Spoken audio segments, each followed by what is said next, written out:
On this episode, we talk about time tracking, calculating growth, and Facebook ad budgets.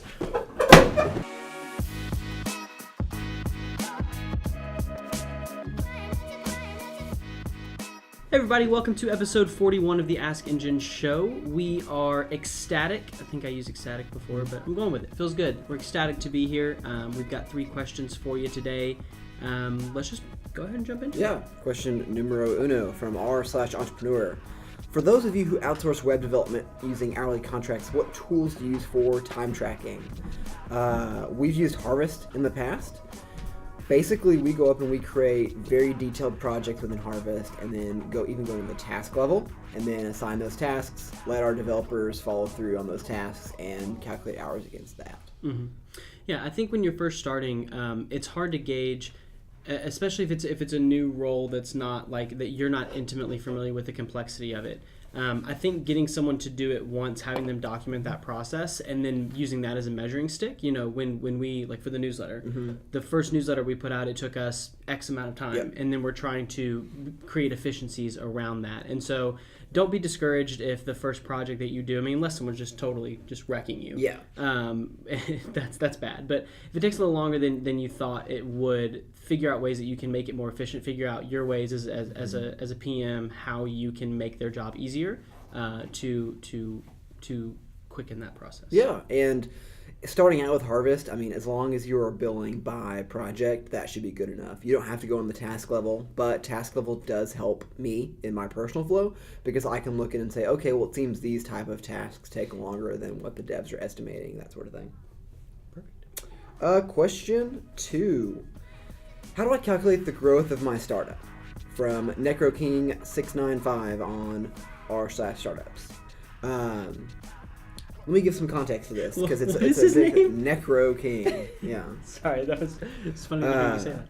He has a B2B revenue model where all the money is coming in through a large monthly check when a client signs up. He has one client and a few prospects, and he's wanting to know how to calculate a growth model. Mm-hmm. So I would say go into a Excel spreadsheet or Google Sheet and build out a monthly timeline and kind of have a percentage growth model on what you think you can hit, and then build that out over probably 6 to 8 months. I mean, you really can't shoot 2 years in advance and go to a VC and say, hey, in 2 years, we're going to be a $30 million company. But you can project out your next 6 to 8 months pretty accurately. Mm-hmm. Yeah, and then, on the back of that, actually implementing and making it work, a big thing you need to do here, for if you're a company that's wanting to hit $1 million in annual recurring revenue, you need to shoot for 5. You need to shoot for 6. You need to produce the level of activity that it would take to produce that. That way, if you make, I mean, if you're shooting for $1 million, you project 5 million. If you hit 20% of your goal, you're there. Yeah. And it's a way to trick yourself into being more productive and more focused on the sales aspects and growth aspect of the company. What I like to do when I'm building out models within Google Sheets is I will kind of have up in my upper left corner my levers that I can move. So like rate of closing deals, number of new prospects per month, revenue, average cost that I'm getting in for every single client. And then I build those cells into my model over the year. And then I can sit there and play with, okay, if I close 5% of my deals, here's what the model looks like. If I close 10%, here's what that updates to. So really work on making it to where you can have these easy to edit levers, and then you can play with any number of statistics you want. Boom. Last question on Quora. Blake bringing the fire on 41. Last question on Quora. How do you define or decide on a budget for your Facebook ad strategy? Yeah, so this is a great question. The definition or how you define your budget is, it goes into a few things. What are you selling? It's really good to work back from the margin that you have on a product, especially in e-commerce. So if I'm selling a $20 product, I can't sustainably have an acquisition cost of $20. Mm-hmm. There's other things factored into that. So you need to know the basic operating cost of what you can spend. I would also recommend that you can't go into Facebook advertising and the testing phase with I've got to be making back a 4x ROI or ROAS right now. It's not that simple. You'll hit that every once in a while with your testing. But you need to have a solid strategy for this is the budget allocated that we're going to use to test this strategy. If it's $1,000, if it's $500, that's going to be allocated upon your personal situation. The cash flow that you have, what you're selling, what you're doing.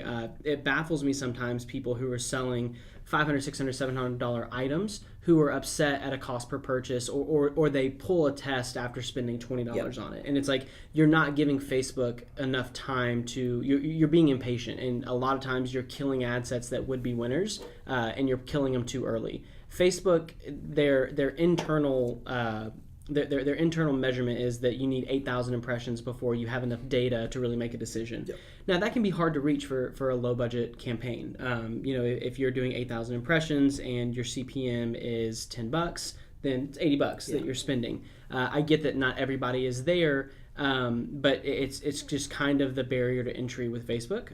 I would focus on split testing very, very key things, the things that you can optimize the best. To make that split test worth it, and then just grow and continue to iterate and learn as you do it. So to answer your question, it depends. It depends on a lot of details here, but ultimately you need to be able to spend enough money to gather enough data to make good decisions. Once you're winning, once you're converting, you don't have an ad budget at that point. If you're converting top of funnel if you're breaking even top of funnel, and this is for e-commerce, and you're doing a 5 to 6 ROAS across the other two functions of it, spend as much as you want because you're making the money back. Don't blow out your audiences, and that's a whole nother conversation. But your budget is defined a lot of times on the ROI that it's presenting you with. But in that first initial phase, you do need to set up money to test. Mm-hmm. Perfect. There we go. Question of the day. What do you think about Facebook's internal policies of 50 ad set or 50 event triggers per ad set per week, 8,000 impressions? Because at the end of the day, Facebook's goal is to get you to spend more on the platform. So do you trust Facebook, or do you not trust Facebook when it comes to their recommendations on how to buy ads on their platform? Thank you all for watching, and we will see you tomorrow.